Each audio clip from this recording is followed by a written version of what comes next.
Hello दोस्तों, स्वागत है आप लोग का स्टडी यूपीएससी में। और चलिए मैं चलता हूं आप लोग की तरफ और करते हैं आज हम लोग chapter number 9 Indian art and culture का फ्रॉम नितिन सिंघानिया। अच्छा, ये मैंने पिछले आर्ट्स लेक्चर्स ऑलरेडी कवर कर दिए हैं, तो जिन लोगों ने नहीं देखा है वो देखे। कॉम्प्रिहेंसिवली कवर किए, line by line, word by word, page by page, हर चीज़। सभी की तरह पीपीटी मैं भी बना के एक्सप्लेन कर सकता हूँ हर चीज़, पर फिर बाद में आप लोग को ऐसा ना लगे कि भैया ने सारी चीज़ें कवर नहीं की, सिर्फ इंपॉर्टेंट पॉइंट्स ही कवर किए हैं। ऐसा नहीं लगना चाहिए, इसके लिए मैंने पूरी बुक कवर कर ली है। जनरली सभी लोग ये रेकमेंड करते हैं कि आपको बुक एक बार गो थ्रू करना चाहिए, पर ये चीज़ें मैं आप लोग के लिए आसान कर दे रहा हूँ।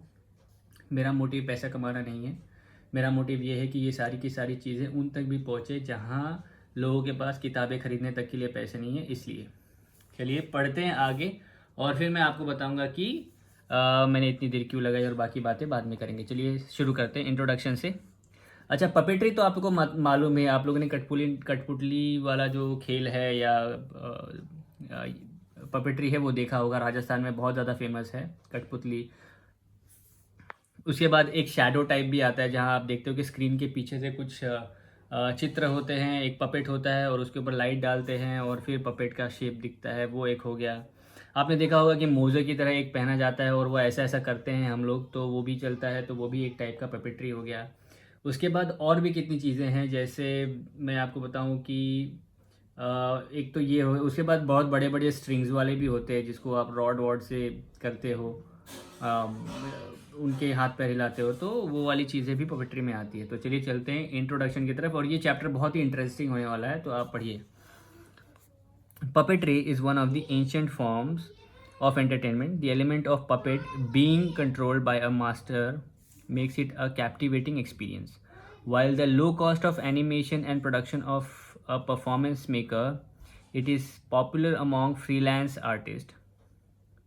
This form of entertainment gives unrestricted freedom to the artist in design, color, and movement, making it one of the most indigenous invention of mankind.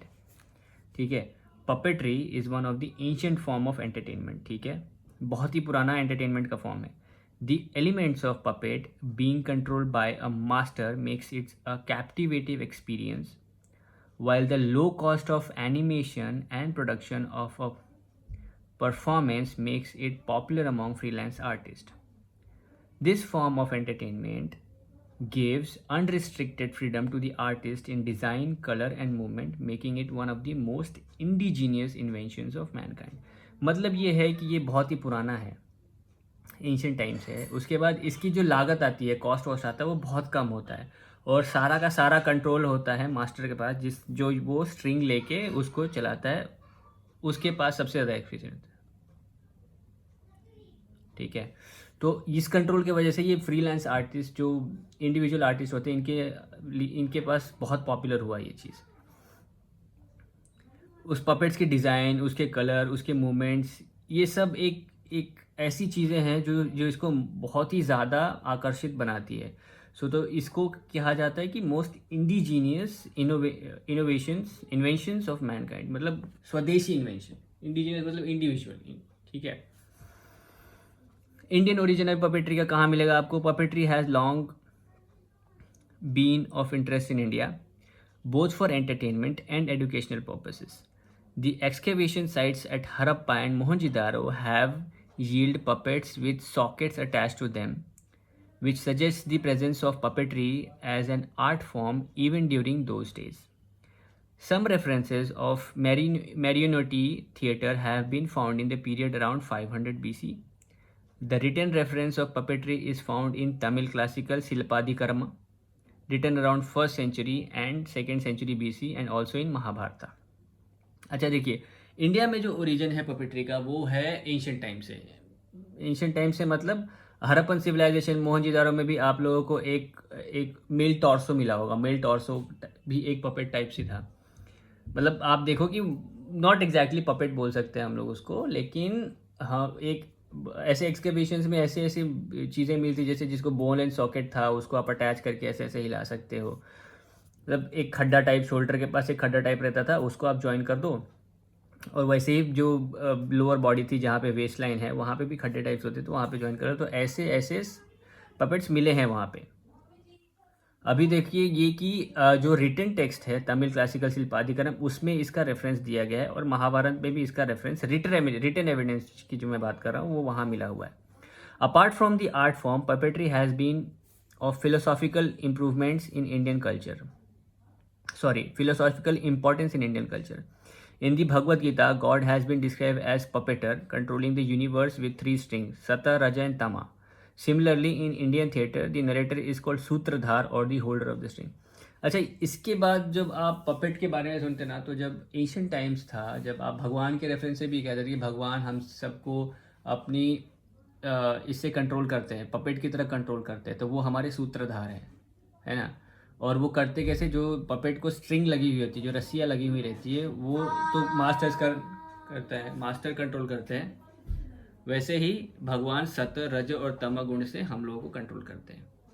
वैसे भी, और जो जब आप थिएटर में जाते हो, जो नरेटर होता है उसको हम लोग करते हैं सूत्रधार। तो ऐसे भी आप रेफरेंसेस देख सकते हो। A large variety of puppetry traditions have been developed in various parts across India, each with their own distinct form of puppets. Stories from mythological folklores and local legends were adapted. Puppetry has imbibed elements of painting, sculpture, music, dance, and drama, creating a unique avenue of artistic expressions. However, the lack of devotional audience and the financial insecurity has led to a steady decline of this art form in modern times. अच्छा, modern time में जो puppetry है ये decline क्यों हुआ, ये आप लोग जानते हो, क्योंकि पैसे वैसे नहीं मिलते थे, ऑडियंस का इंटरेस्ट नहीं रहता था उन सारी चीज़ों में, तो इसके वजह से, इस इनसिक्योरिटीज़ की वजह से पपेट ज़्यादा फेमस हुआ नहीं अभी मॉडर्न टाइम में। पर जो फोक लॉर्स है और लेजेंड्स है जिन्होंने पपेट अडेप्ट की थी, वो basically puppetry has imbibed elements of painting, sculpture, music and dance. तो ये सारी चीज़ें उस पपेट्री में रहती थी। अगर सरल भाषा में मैं कहने जाऊँ तो जो पपेट्री ट्रेडिशन था, जो डेवलप हुआ अक्रॉस इंडिया में, उसके अंदर जो स्टोरीज नरेट की जाती थी वो माइथोलॉजिकल स्टोरीज होती थी, और उसके अंदर डांस, ड्रामा, म्यूज़िक और बाकी चीज़ें भी रहती थी।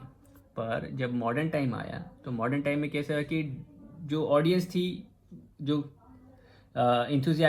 इंथुजियास्टिकली या फिर पूरा मंत्रमुग्ध होकर सुनने वाली जो ऑडियंस थी वो कम होती गई, और पपेट्री से ज़्यादा पैसा भी नहीं मिलता था, तो इसके लिए ये चीज़ मॉडर्न टाइम्स में कम होती गई। अब puppetry in India can be broadly declassified into 4 categories. Puppetries को हम लोग 4 कैटेगरी में क्लासीफाई करते हैं, मतलब 4 इसमें बांट दिया जाता है। एक स्ट्रिंग पपेट्री, स्ट्रिंग मतलब रस्सी से खींचने वाली, मतलब रस्सी से ऑपरेट करने वाली। उसके बाद शैडो पपेट्री में, जैसे आपको पता है कि शैडो एक ऐसा, ये लेते थे वो लोग चमड़े का चमड़ा उस पपेट के आकार में काटते थे और पीछे से लाइट डालते थे ताकि उसकी शैडो पड़े। ग्लव पपेट्री मैंने आपको बताया कि हाथ में वो ग्लव्स टाइप पहन के पपेट ऐसा ऐसा करते थे वो लोग, वो हो गए। और रॉड पपेट्री मतलब कुछ लिम्स जो होते थे जैसे हाथ या पैर रॉड से कनेक्ट होंगे और बाकी जो हो वो रस्सी से कनेक्ट होते थे। ये है पपेट्री के 4 part: string puppetry, shadow puppetry, glove puppetry और रॉड पपेट्री। अभी देखिए, स्ट्रिंग पपेट्री मतलब रस्सी से उनकी हाथ पैर मूवमेंट करने वाली चीज़ें, उसमें कठपुतली आता है, कुदेही आता है, गोंबी आट्टा आता है, बोमल आट्टाम आता है, ठीक है, ये सारी चीज़ें स्ट्रिंग वाली है। शैडो पपेट्री में तोलपावा कुत्तू आता है, चमड़ा बावला जो महाराष्ट्र में चलता है, टोलू बोमल आट्टा आता है, रावण छाया आता है, टोगालू गोंबई आट्टा आता है। उसके बाद ग्लव में एक ही आता है, पावा कोट्टू। रॉड पपेट्री में यमपुरी और पुतुल नाच बिहार में होता है, यमपुरी शायद बिहार में होता है। तो ये है 4 पपेट्रीज। इसमें से क्वेश्चंस इतने पूछे नहीं है कभी भी, मेरे को नहीं लगता, लेकिन मुझे ये पूरा कॉम्प्रिहेंसिवली पढ़ाना है तो मैं आप लोगों को ये पढ़ा रहा हूँ। अच्छा देखिए, स्ट्रिंग पपेट्रीज में क्या है। स्ट्रिंग पपेट्स और marionettes have a prominent presence in Indian culture traditions. The feature of string puppetries are as follows. String puppetry की क्या क्या खासियत है। चैप्टर छोटा है, देखिए दोस्तों, चैप्टर छोटा है, ठीक है। मैं फटाफट कवर करना नहीं चाहता, क्योंकि मैं आपको एक जनरल अंडरस्टैंडिंग देना चाहता हूँ, क्योंकि आप ये चैप्टर स्किप भी करोगे तो आपके दिमाग में रहे। Puppets are generally 8 to 9 inches miniature figure chiselled out of wood. तो ये जो पपेट होती है स्ट्रिंग पपेट्री में, जो लकड़ी को 8 से 9 सेंटीमीटर के बीच में ऐसा काट के और उसके ऊपर ही ऐसा शेप बना के उसको रखते हैं। Oil paint is use to paint the wooden initially and to add other facial expressions such as eyes, lip, nose and so on. Sorry. To add other facial features such as eyes, nose, lips and so on. Oil paints use करते हैं आँख, नाक और मुंह बनाने के लिए. Small wooden pieces are created with the body to form the limbs. और भी फिर छोटे छोटे बॉडी के पार्ट, जैसे हाथ बनाना है तो छोटे छोटे बॉडी के पार्ट्स को वुड्स से काट के फिर लगाते थे. The body is then carved with the colourful miniature dresses and stitched. अब उनको कपड़े पहनाने के लिए कपड़ा लगाते थे और पहनाते थे. Miniature jewelleries and other accessories are attach to give them a true to life feel. उन लोगों को वो लोग क्या करते थे कि ज्वेलरी भी पहनाते थे, ठीक है, तो छोटे छोटे होते. Strings are attach to small holes in the hands, head, back of the body which are then controlled by the puppeteers. तो जो स्ट्रिंग होती थी, जो रस्सी होती थी, वो उनके पीछे लगाया जाता था और फिर उसी को अटैच करके वो लोग जो मास्टर होता था वो पपेट्स को चलाते थे.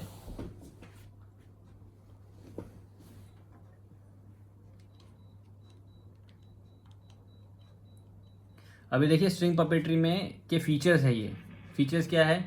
एक तो वो 8 से 9 सेंटीमीटर लंबे होते थे. उसके बाद वो वुडन के होते थे. उनकी बॉडी को पहले लकड़ी से काट के फिर बनाया जाता था. उसके बाद छोटे छोटे हाथ पैर बनाए जाते थे उसके, और फिर वो भी लकड़ी के ही बनाए जाते थे काट के. उनको फिर कलर किया जाता था ऑयल पेंटिंग से. कलर करने के बाद उनको कपड़े पहनाए जाते थे. कपड़े पहनाने के बाद उनको क्या करते थे, छोटे छोटे होल सर पे, हाथों में और पीछे करते थे ताकि जो मास्टर होगा वो उसको कंट्रोल कर पाएगा.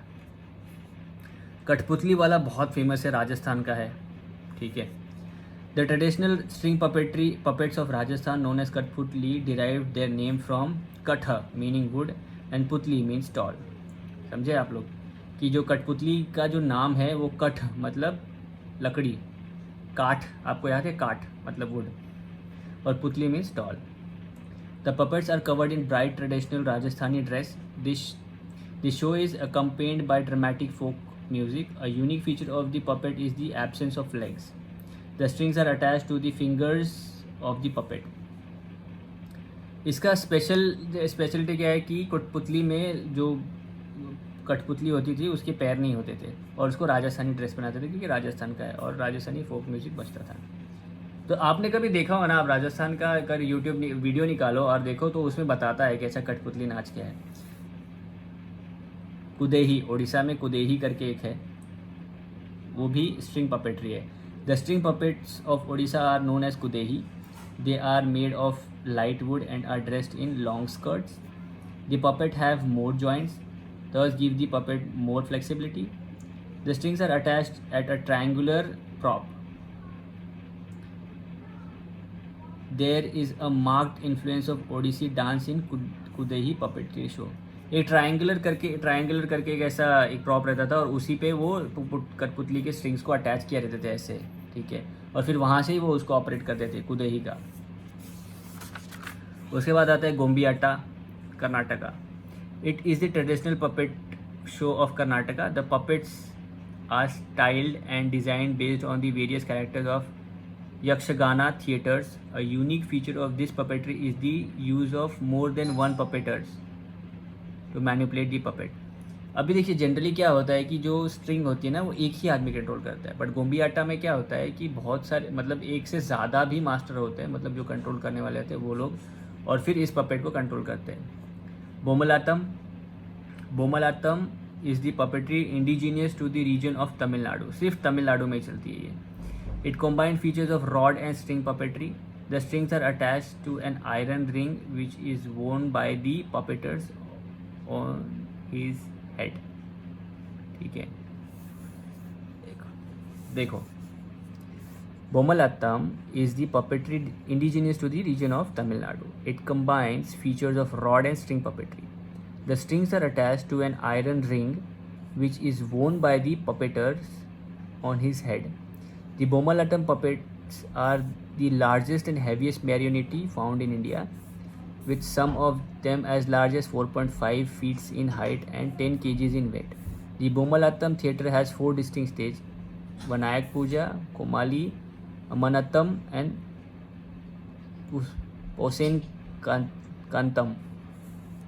क्या होता है, ये जो स्ट्रिंग्स है ना वो एक आयरन रॉड की एक सर्कुलर आयरन रिंग पे बनाई जाती है और वो रिंग है होता है जो मास्टर होता है वो उसको पहन लेता है अपने सर पे और फिर इसको करता है।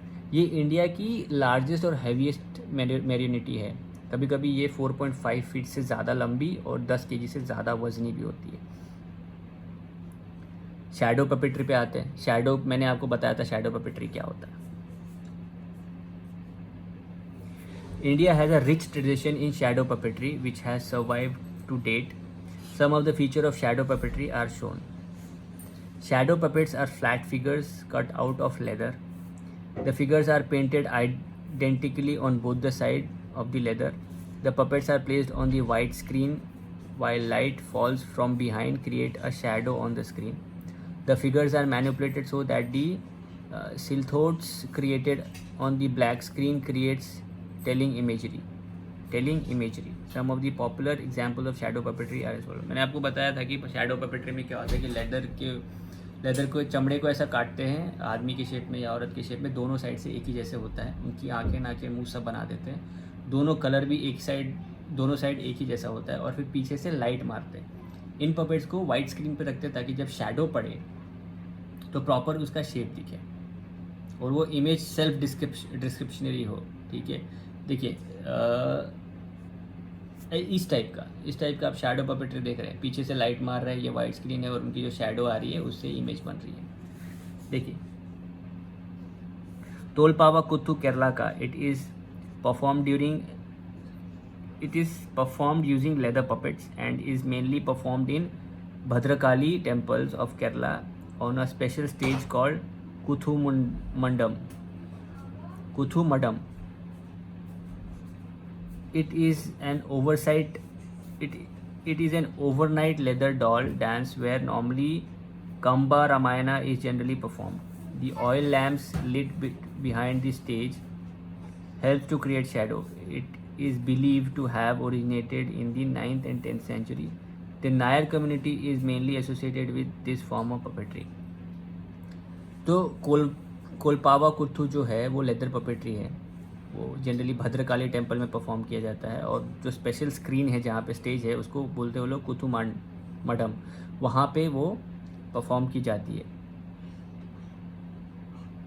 ओवरनाइट मतलब पूरी रात चलने वाला ये डांस है जो नॉर्मली कंबा रामायणा जनरली उसको डिस्क्राइब करता है। ऑयल लैम्प के पीछे जो लाइट जलती है वो ऑयल लैम्प होती है और फिर वो स्क्रीन पे दिखाया जाता है। ये जनरली नायर कम्युनिटीज़ परफॉर्म करती है केरला की। चमड़ियाचा बावला मैंने बताया था महाराष्ट्र में होता है। It is a leather puppetry form where scenes from Ramayana as well as Panchavati stories of Draupadi are mainly perform. Thakar tribal community of Maharashtra is mainly associated with this puppetry.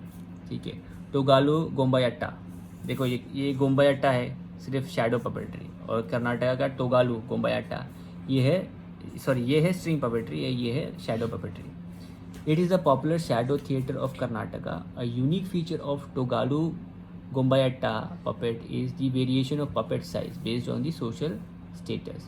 That is, king and religious figures are characterized by large puppets, while common people and servants are shown by small puppets. It is mainly performed by the Killekyatha community. तो ये जो कर्नाटक का टोगालू गोम्बायट्टा है उसका feature ये है कि जो बड़े बड़े लोग हैं जैसे राजा महाराजा, उनकी जो पपेट होती है वो बड़ी साइज़ की होती है, लार्जर साइज़ की होती है, और जो नॉर्मल लोग हैं, इंसान है या उनकी प्रजा है, वो लोग थोड़े छोटे छोटे साइज़ के होते हैं, नौकर चाकर वो छोटे छोटे साइज़ के होते हैं। किलायत कम्युनिटी जो है किलेकायत कम्युनिटी जो है कर्नाटक की वो इसे परफॉर्म करती है। रावण छाया ओडिशा में होता है। It is the most theoretical shadow puppetry and it is popular form of entertainment in Odisha region. The puppets are made up of deer skin and depict bold and dramatic postures. They do not have any joints attached to them, making it more complex art. Use of non-human puppets such as trees and animals is common. The Ravan Chaya artists, mainly from Bhat community, are extremely well trained in their art, creating a lyrical and sensitive theatrical narration. देखो सबसे पहले ये बात की है, भाट community सबसे ज़्यादा perform करती है। भाट कम्युनिटी परफॉर्म करती है ये रावण छाया उड़ीसा में, और ये डियर स्किन की जो शैडो होती है वो बनाते हैं डियर स्किन वाली। नॉन ह्यूमन पपेट्स यूज़ करते हैं, इसका मतलब ये है कि ये लोग ज़्यादातर एनिमल, ट्रीज़, ऐसी चीज़ें यूज़ करते हैं शैडो उनका क्रिएट करके और फिर दिखाने के लिए। ये एक इसका यूनिक फीचर है। उसके बाद जो है Tholu Bommalata, Andhra Pradesh. It is the shadow theatre of Andhra Pradesh. The shadow is combined by a musically dance classical background, and it is themed around mythological and devotional tales of the epic and Puranas. The puppets are large in size and colored in both the side. ये सब आपको पता है कि puppet दोनों side से एक ही साथ जैसा कलर किया रहता है, माइथोलॉजिकल स्टोरीज बनाते हैं। याद क्या रखना है आप लोगों को कि कहाँ पे कौन कौन सा होता है। टोगालू बोमलाटा, अभी देखो, बोमलाटा तमिलनाडु, टोगालू बोमलाटा शैडो आंध्र प्रदेश, ठीक है, इसमें आप कंफ्यूज नहीं होना। ग्लव पपेट्रीज पे आते हैं। Gloves puppets are also known as sleeves, hands and palm puppets, है ना। ये ऐसा आप पहन लो। आपने WWE देखा होगा तो वो क्या नाम है, वो एक तो कौन कौन तो था, वो ऐसा सांप बना के आता था वैसा। Glove puppets are also known as sleeves, hands or palm puppet. They are small figures with heads and arms wearing a long flowing skirt as costume. The puppets are generally made of clothes or wood, with some variations as well. The puppeteer wears the puppet as a glove, manipulating the head with his fingers, index finger. The two hands are manipulated using the thumb and the middle finger, giving life and expressions to the original limb puppet. Glove puppets are popular all across India, while the performance usually accompanied by a rhythmic beat of drums or dholak. A popular example of glove puppetry in India is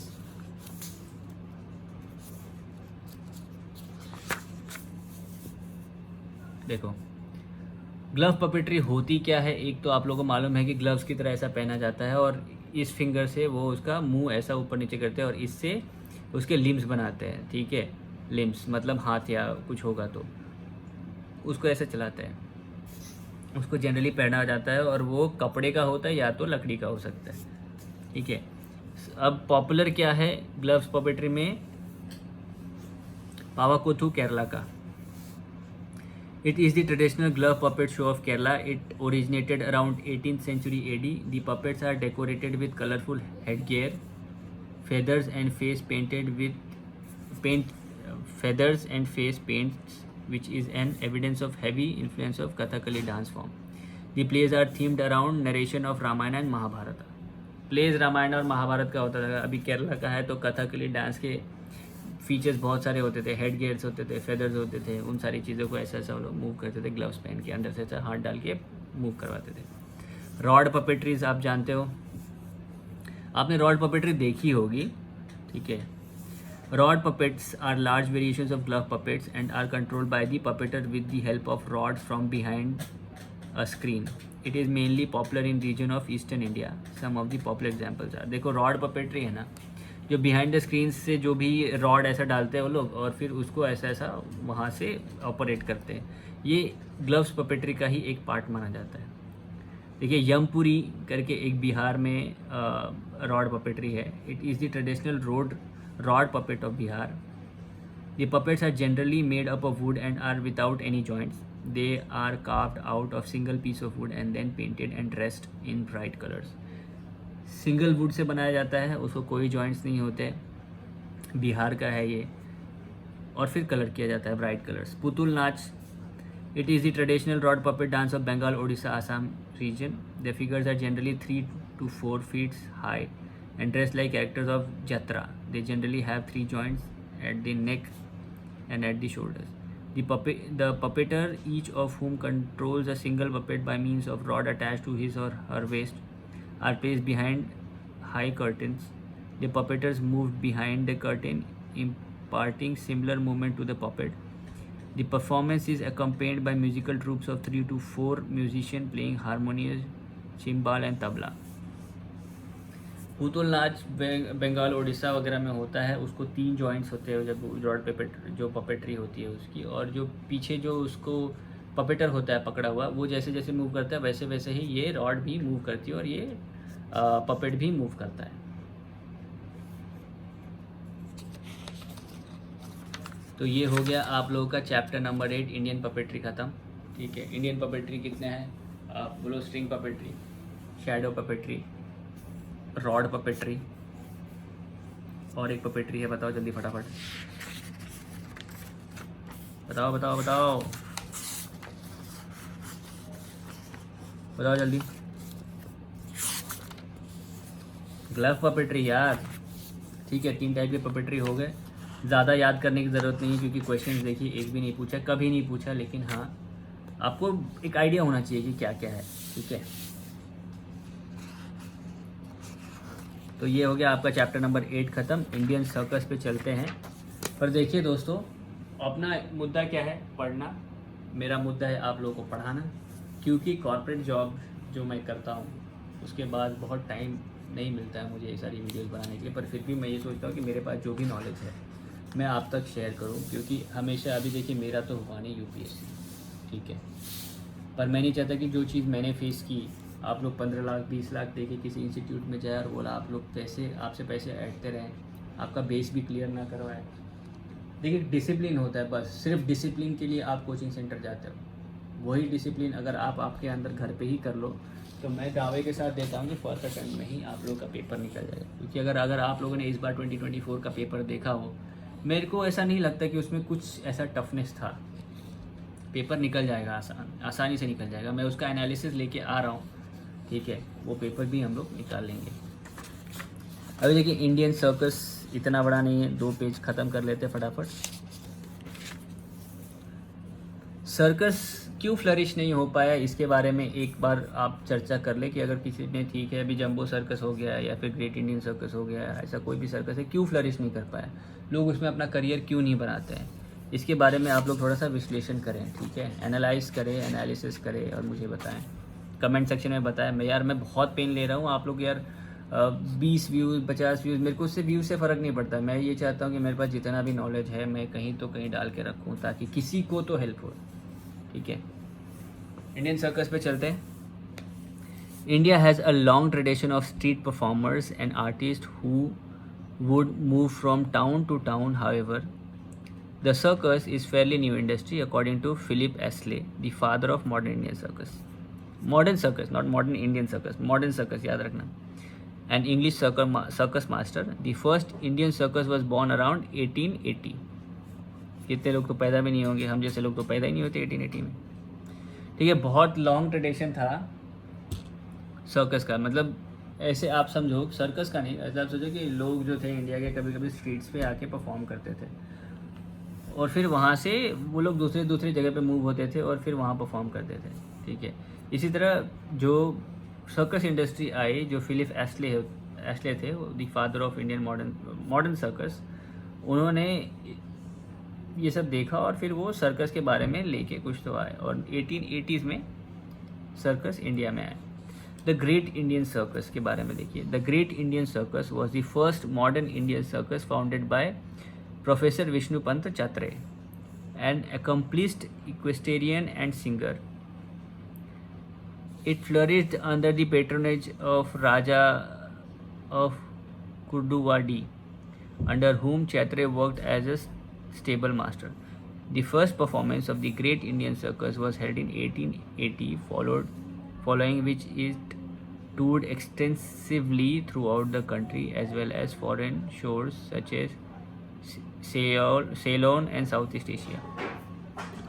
Chatre gained appreciation everywhere. However, his tour of North America was a failure, where he could not match the size and grandiose of his competitors. Vishnupant Chatre is called the father of Indian circus. Father of the modern circus, Philip Astley. Father of the Indian circus, ठीक है, इस विष्णुपंत चात्रे। अभी हुआ कि तो great Indian circus जो था, जो विष्णुपंत चात्रे ने शुरू किया था, वो एक बहुत इक्वेस्टेरियन आदमी थे और सिंगर भी थे, और उनके फेवर में, पेट्रोनेज में, वो राजा ऑफ कुरुडवाड़ी के पेट्रोनेज में वो एक स्टेबल मास्टर की तरह रहे और वहाँ पे इन्होंने सर्कस को पूरा डेवलप किया। उनका जो ग्रेट इंडियन सर्कस था वो बहुत सारी जगहों पे बहुत सारे परफॉर्मेंस किए, पर जो नॉर्थ अमेरिका जब वहाँ पे गए, पर वहाँ पे उनके कॉम्पिटिशन बहुत हैवी थे, क्योंकि इंडिया में तो फर्स्ट टाइम आया था सर्कस, लेकिन बाकी जगहों पे ये काफ़ी टाइम से चल रहा था। तो उनके जो कॉम्पिटिटर्स थे वो उनको बीट कर नहीं पाए, और उनका वो था, उनका जो वहाँ का टूर था वो कंप्लीट फेलियर था। ठीक है, पर आप जाने कि विष्णुपंत चात्रे को फादर ऑफ इंडियन सर्कस कहा जाता है। कैलरी कुन्नीकरण के बारे में आपको पढ़ना चाहिए, बहुत अच्छा बड़ा लिखा। देखिए, Chatre met Keeleri Kunhikannan during his tour in the city of Telecheri, now Telesari, on the Malabar coast. Kelari Kunikaran worked as a martial art trainer and gymnast instructor. ठीक है, कैलरी कुन्नीकरण जो थे उनसे छात्र मिले थे कहाँ? तेलेचेरी में, जो अभी तलेसरी है। जो कनाई कुन्नीकरण थे, कैलरी कुन्नीकरण थे, वो मार्शल आर्टिस्ट थे और जिम ट्रेनर थे, जिमनास्ट सिखाते थे लोगों को। On Chatre's insistence, Kellery started training acrobats at his academy. In 1901, he opened a circus school at Chirakara, Kerala, which became the epicenter of the circus revolution in India. Chiraikara, ठीक है। In 1904, one of the Kunaikaran student, Priyali Kannan, started his own circus company by the name Malabar Grand Circus. Other companies such as Whitesway Circus 1922, Great Ramayana Circus 1924, the Great Lion Circus, the Eastern Circus, and the Fairy Circus, among others, were also started by the student of Kunaikaran. Thus, Kerala came to be known as the Cardinal of the Indian Circus. Cradle of the Indian circus Kerala में हुआ, क्योंकि calorie कुन्नीकरण के जितने भी students थे, मतलब जितने students थे उनमें से किसी स्टूडेंट्स ने सर्कस स्टैब्लिश किया। किसी ने वाइट्सवे सर्कस शुरू किया, किसी ने रामायण सर्कस शुरू किया, किसी ने ईस्टर्न सर्कस, किसी ने फेरी सर्कस, ऐसे ग्रेट लायन सर्कस, ऐसे बहुत सारे सर्कस शुरू कर दिए, वो भी केरला में। इसलिए केरला को कार्डल ऑफ द इंडियन सर्कस कहा जाता है। Kunaikanan's academy also gave rise to a number of acrobats who gained national and international acclaim. Kannan Bombayo, a rope dancer, graduated from Kunaikanan's academy in 1910 and went to perform for several European and American circus companies. After Kunaikanan's death in 1939, his student M.K. Raman continued his legacy. In 2010, the government of Kerala started a circus academy in Telesari in honor of Kellery Kunnikaran. He has rightly been conferred the epithet, the father of Kerala circus. Father of Kerala कर्सन कैलरी कुन्नीकरण। बहुत सारे academies, बहुत सारे students को train करने के बाद, उनकी डेथ के बाद जो उनकी लेगेसी को आगे बढ़ाया, उनमें से थे M.K. रमन्ना। और फिर उनके मरने के बाद गवर्नमेंट ने तेलेसी में एक एकेडमी शुरू की, सर्कस एकेडमी शुरू की, और इसलिए कैलरी कुन्नीकरण को फादर ऑफ केरला सर्कस कहा जाता है। Major circus companies in India आप लोग देख लो। The great, even though Indian circus companies fail to compete with their American and European counterpart, nonetheless they remained a major source of entertainment for Indian until the late 1990s. Some of the major Indian circus are detailed in the following sections. देखिए, Europe और बाकी eastern countries में, European American countries में ये जो circus है India का वो फेल हो गया, लेकिन इंडिया में एक पॉपुलर टाइम 1990s तक सर्कस का फॉर्म रहा। ठीक है, सर्कस का दौर रहा। उसमें से कुछ सर्कस के बारे में हम लोग पढ़ने वाले हैं। The 3 ring circus. के Damodaran started his fledgling circus as two-pole circus in 1930. It gained popularity all over South India and later became the first and the only 6-pole 3-ring circus of Asia. 6-pole 3 rings. The Great Royal Circus. It is one of the oldest circus troupe in India, which started by Madhukar's circus in 1909. Later it was taken by N.R. Valwalkar and was renamed as the Great Royal Circus in It toured successfully through Africa, the Middle East and Southeast Asia.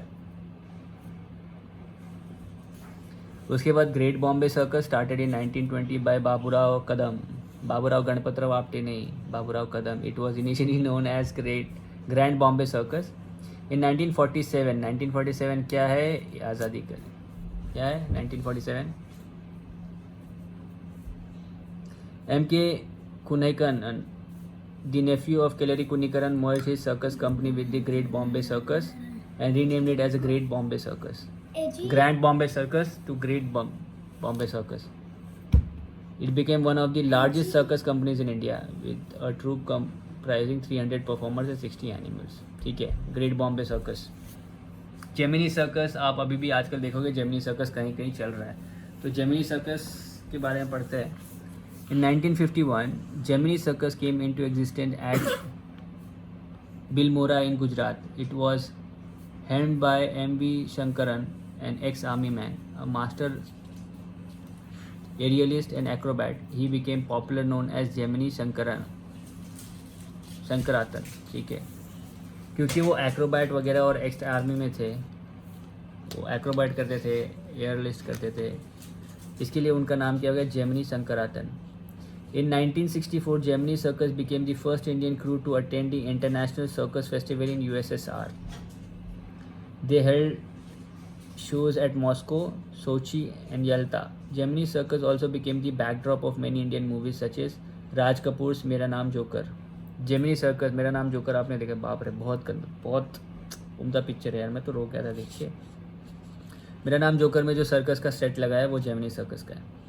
Jumbo Circus, the pride of India, is the largest Indian circus of modern times. It started in Bihar in 1977 and was later acquired by the Shankaran family. It generally included Russia acrobats and performers. ठीक है, ये थे हमारे कुछ popular circuses. अभी देखिए,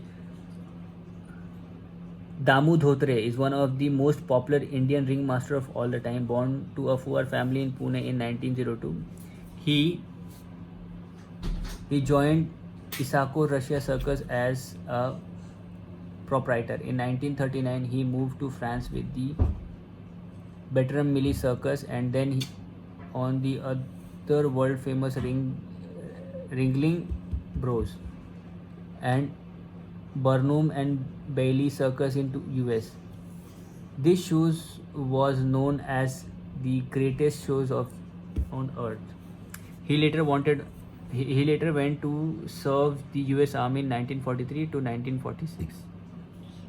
He came to be known as Wild Animal Man, Damu Dhotre, and was granted US citizenship in 1996. However, he returned back to Pune after serving the circus industry for 40 years and breathed his last in 1973. Circus a marginal industry. Circus एक marginal industry क्यों है? तब देखिए, circus workers तो सब ठीक हो गया, लेकिन सर्कस को इतनी पॉपुलैरिटी क्यों नहीं मिली? ये मार्जिनल इंडस्ट्री क्यों है? इसमें क्या है ये पढ़ते हैं अभी हम लोग यहाँ पे. Since the late 1990s, the circus industry has dwindled and declined owing to a number of reasons. From 300 Indian circus in 1990, the number has come down to around less than 30 in 2021. Some of the reasons for the decline of Indian circus industries are as follows. India's circus companies try to keep their trade a guarded secret. This has made it a hereditary affair, keeping it within the confines of few selected. This has prevented good managers from entering into the circus business. Circus क्या करते थे ये लोग? Circus में जो भी उनका secret है ना, वो लोग अपने पास ही रखते थे, और जो ये सीक्रेट उनकी पीढ़ी दर पीढ़ी चलती आती थी. इसलिए ज़्यादातर जो मैनेजर होते हैं वो उस इंडस्ट्री में जा नहीं पाए मैनेज करने के लिए या इम्प्रूव करने के लिए, या टैलेंट को सीख के अच्छे से उसमें जाने के लिए जा नहीं पाए. Indian circus company suggested that circus acrobatics requires intensive training from childhood. With the Supreme Court's ban on hiring children below the age of 14 in 2011, this limited the resource pool of the circus companies.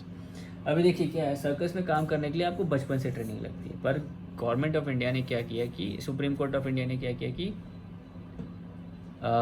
Child labour ban कर दिया. इसकी वजह से जो resource pool थी वो कम हो गई. With the government of India enforcing ban on the use of wild animals for the purpose of entertainment in 1997, a typical genre of performance and attraction for the audience ceased to exist. Animals का भी use करना government ने ban कर दिया, तो वहाँ पे भी एक लॉस हुआ उनको.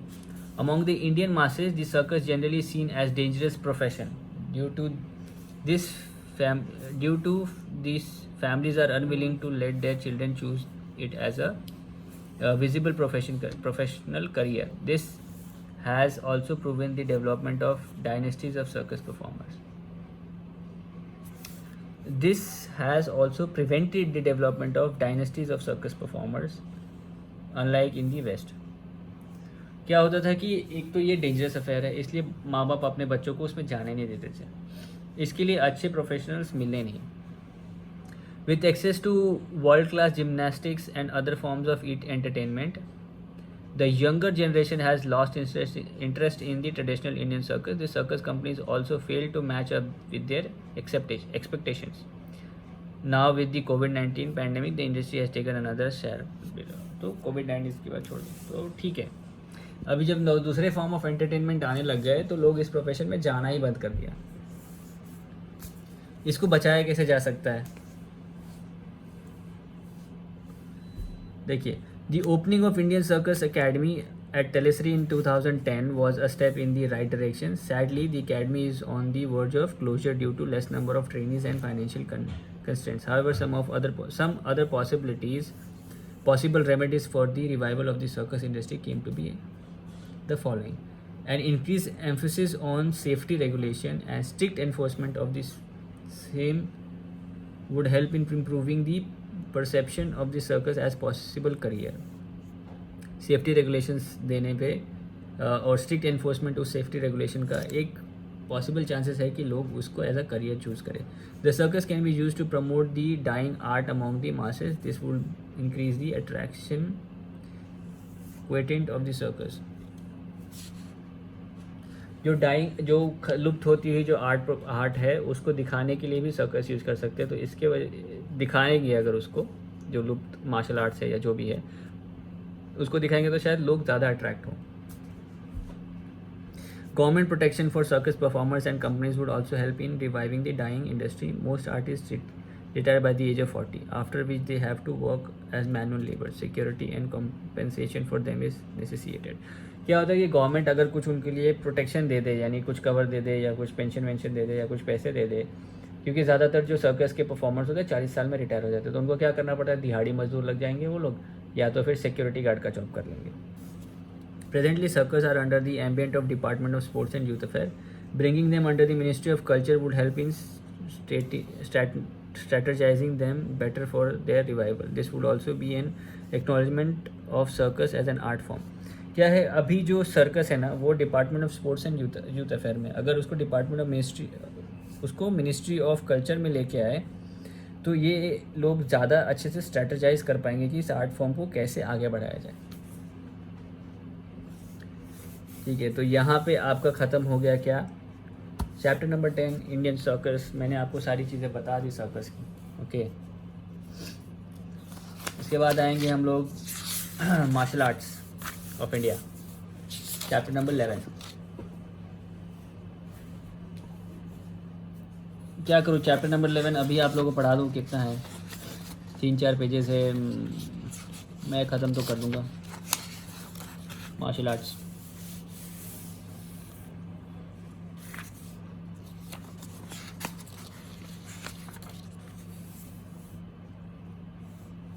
करें.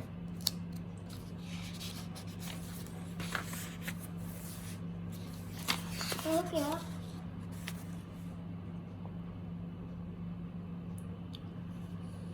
ठीक है,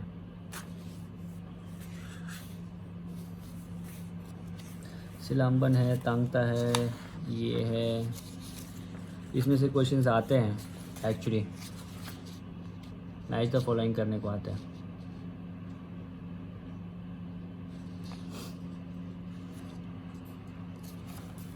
अच्छा, 11 चैप्टर और 12 चैप्टर ना मैं एक साथ ले लेता हूँ. ठीक है, जैसे 9-10 लिया था वैसे 11-12 एक साथ ले लेता हूँ. और फिर हम लोग ये सारी चीज़ें ख़त्म कर देंगे। हमारा सेक्शन बी भी ख़त्म हो जाएगा, उसके बाद शुरू होगा अपना सेक्शन सी, जो कि ज़्यादा टफ नहीं है, जनरल कॉन्सेप्ट है सब कुछ। ठीक है, चलिए दोस्तों, फिर मिलता हूँ मैं आप लोगों से अगली वीडियो में। तब तक आप लोग पढ़ें और इसी तरह अपना नॉलेज मेरे साथ भी शेयर करें। मैं अपना नॉलेज शेयर कर रहा हूँ, कुछ गलती होगी तो माफ़ कर देना, मुझे इम्प्रूव करो कमेंट सेक्शन में कि भैया ये चीज़ गलत है, ये आपको ऐसा बोलना चाहिए था या ऐसा बोलना चाहिए। ठीक है, मिलता हूँ मैं आप लोगों से अगले वीडियो में, तब तक के लिए पढ़ते रहो।